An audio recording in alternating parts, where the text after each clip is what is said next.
Well, what's up, everybody? GilbertBlaze is back for his SummerSlam review video. Now, first things first, I gotta say, I didn't get a chance to watch half of SummerSlam because I was out hanging out, but I did catch the replay, and I gotta say, first thing I noticed when I watched SummerSlam was the set.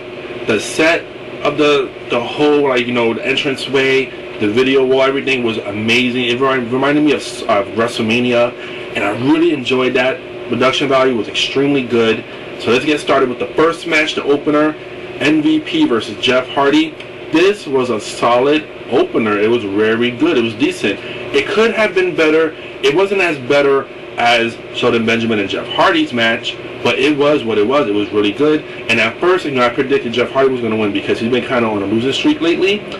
But to my surprise, MVP won, and I'm glad he won because he hasn't won a pay-per-view match in a very long time. And this will also prolong their feud now as well. Shelton Benjamin did come out and do a little slight run-in, so you never know. It might be like a triple threat match for the U.S. title. Something's going to play into man with the three of these guys for the U.S. title. So that's going to be good to see, and I'm going to be interested and want to watch that. So it was a solid opener. It could have been a little bit better, but it was what it was. It was decent, and it was good. Definitely will give this a 3-star match. The second match you have, the mixed tag match, winner take all, Santino Marella and Beth Phoenix going at it against Intercontinental Champion Kofi Kingston and Women's Champion Mickie James. As I predicted, this was going to be a comedy match, and it was. It was what it was. It was a comedy type of match. It was fun. It served its purpose, and the right people won. Yes, your new Intercontinental Champion, Santino Marella, and your new Women's Champion, Beth Phoenix. And I can't wait to see these two on Raw tonight. It's going to be awesome. I love this pairing. It's just so much fun. They got a lot of chemistry. No one would have ever thought Santino and Beth as a pair. I mean, this is awesome pairing right there. So I'm looking forward to the weeks to come to see what they do and to see what they do next with having been now champions. So that match I would definitely give 2.5 stars because it served its purpose for what it was. It was fun and entertaining. Now next you have one of the best segments I've seen in a very long time. Shawn Michaels' retirement segment. He comes out with his wife Rebecca and he goes with this big spiel about he's going to retire. Of course, everyone knew Chris Jericho was going to interrupt that. He came out, they did their little back and forth speech. It was just so great, the delivery, the intensity on both of them. Like, they looked so serious, the eyes on them. You just see like how this like impactful that was, how they were just going at it. He kept telling Jericho kept telling Shawn, you know, I want you to admit that I made you retire. I want you to admit that I took you out. And it was just so intense. I loved it. And so towards the end, Jericho basically, you know, kept egging Shawn Michaels on. Shawn Michaels retaliated back by saying, you know, tell your wife and kids that you can never beat Shawn Michaels. You can never beat Shawn Michaels.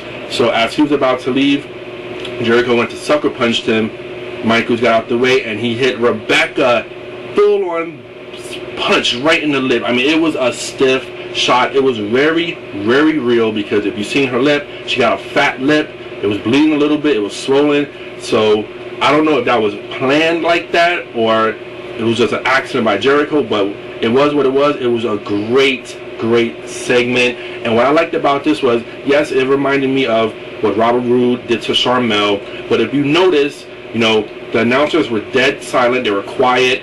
And the audience was quiet. And Rebecca didn't need a fucking stretcher to leave the ring. She got up on her own very slowly and walked out, which is very good. It made it more realistic. Unlike in TNA, when Sharmell got punched in the face, he had to get a stretcher out. And they made this whole hoopla about it. It was just so stupid. But they did it the right way, WWE here. This segment was awesome. It was like a 4-star segment. I mean, if you can rate a segment like that, it was 4 stars. In my opinion, it was great. So Shawn Michaels is definitely not going to be retiring. He's going to definitely come back. And I'm looking forward to that. Next, now you have your first heavyweight title match on the line. The World Heavyweight title, CM Punk defending his title against JBL. This match served its purpose as well. It wasn't that long of a match. It actually was pretty decent. You know, JBL, I've been very down on him for a while now, but like I said in the past, he's a tremendous heel. He gets great heel heat. He knows how to use the mic very well, but he's not championship material anymore because he is old, he is out of shape, and his wrestling skills have deteriorated for a very long time now. So I would say like the best part of this match was when CM Punk hit a leg lariat on JBL, and they both collided heads like on their way down, and you know, Punk got busted up, both busted open hard way, and that looked like it hurt. I mean, they both hit each other's heads. I saw JBL's like hand like tingling, like he was like, you know, trying to feel his arm. And when people do that, that means they got like neck or back injuries in the past. So hopefully he's not hurt. But it was a good, decent match, and JBL lost with the GTS, and CM Punk retained the title, and I'm very glad about that. So CM Punk is still your heavyweight champion. Very solid, good match for what it was. That match I would definitely give a good 2.5 star match. It was decent. Next, you got Triple H defending the World Championship against the Great KHALI, and you know, to my surprise, he wasn't in the main event. Thankfully, you know, I thought he was going to push himself into the last match. Thankfully, it wasn't. But you know what? A lot of people are going to down this match, but I actually thought KHALI held his own in this match. You know, Triple H didn't totally like you know, carry him like a lot of people say that he was going to. It was just funny to see Triple H work a match with him. You know, KHALI did what he did. He, you know, was taking a little bit bumps here and there, trying to sell some moves here and there, and of course, you know, he puts the KHALI vice grip on Triple H, and the mighty superhero Triple H kicks out of it, grabs up like Hulk Hogan used to do, and hits the pedigree 1, 2, 3 over. Still your world champion, as we all predicted, Triple H. But yeah, you know, it was an okay match. It was decent. I'll give this 2 stars because it was what it was. I'm just curious to find out now who Triple H's next opponent is going to be, because not that many heels right now on SmackDown he can go up against. You know, but we'll see what happens there though. But yeah, it was an okay match. Now you got pretty much the main event matches happening right now.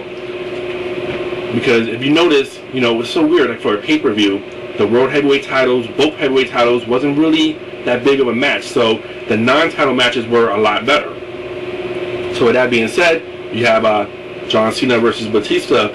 I wish this match would have taken place at WrestleMania, but they built this up really too fast. 3 weeks wasn't enough build-up for it. But I gotta say, both men delivered in this match. It was an exciting match. And to Batista's credit, you know, he slapped on the figure 4. He tried to do a rear naked choke. I mean, he's doing submission holds here, ground wrestling. Batista, wow, interesting. But yeah, I definitely enjoyed this match. It was fun, and I thought the right person won. Yes, even though I don't like Batista, I wanted him to win because I feel like Batista's going to turn heel soon. I just keep thinking he's going to turn heel. So something's going to happen, but Batista hit the Batista bomb on Cena, and Cena lost. And if you notice, Cena hasn't won a pay-per-view in a very long time. I think this is his 3rd straight pay-per-view he's jobbed on, so that's interesting to note right there. But Batista won. It was a fun, exciting match. Definitely 3.5 stars. So, on to the main event, and wow, I can't say enough about this match. Hell in a Cell, Edge vs. Undertaker, it delivered on all levels. Let's just start off by just saying that it delivered on all levels. It had a great ring psychology to it, couple of great spots. One spot where they went through the cage, another spot when Edge speared Undertaker through the announcer's table. It was just an amazing match from start to finish.